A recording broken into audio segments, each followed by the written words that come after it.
Good morning. অনেক দিন পর আবারও একটা ভিডিও নিয়ে চলে এসেছি। প্রায় দিন ভাবি যে প্রত্যেকটা দিন ভিডিও আপলোড করব, কিন্তু কোনো দিন করা হয় না।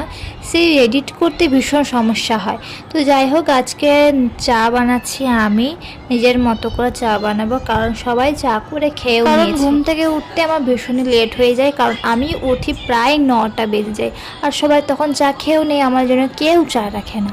তো সেই জন্য আমি চা বানালাম আজকে। যেহেতু মা নেই, মা বাজারে গেছে, তো আমি একটু রিল্যাক্স করে চা খাবো।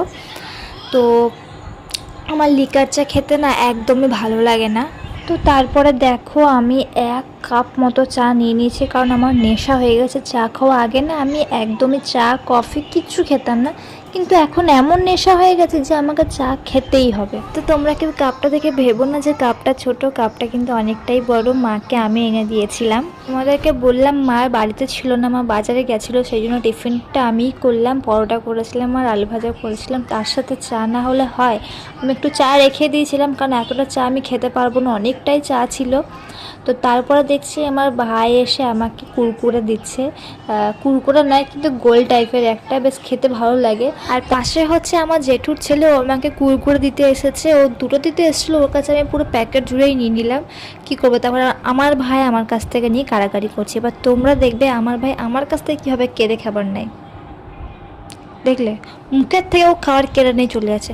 তো যাই হোক, তারপরে আমি এখানে ভিডিও বানানোর জন্য রেডি হয়েছিলাম। তারপরের অবস্থাটা দেখো, আমি যে ভিডিও বানানোর জন্য রেডি হয়েছিলাম, তারপরে সাজগোজ নিয়ে জামা কাপড়ের কী অবস্থা করে রেখেছে, এগুলো সব আমাকেই গুছাতে হবে, মানে তার জন্য মাথা খারাপ হয়ে যাচ্ছে। তো অনেকটাই দুপুর হয়ে গেছিলো, আর ও ওদিকে একা একা ফোন ঘাঁটছে, ভাবছে হয়তো কেউ দেখতে পায়নি। ওকে বসিয়ে রেখেছি আমি, যতক্ষণে আমার ভিডিও বানানো না হয় ততক্ষণ তুই ওইখানটাতেই বসে থাকবি। তো আজকের আইল্যান্ডটা আমি একটু আলাদাভাবেই লাগিয়েছি, ইচ্ছা হলো এরকমভাবে। তো চলো, ভিডিওটা এতটুকুই। নেক্সট ভিডিওতে আবার দেখা হচ্ছে, টাটা।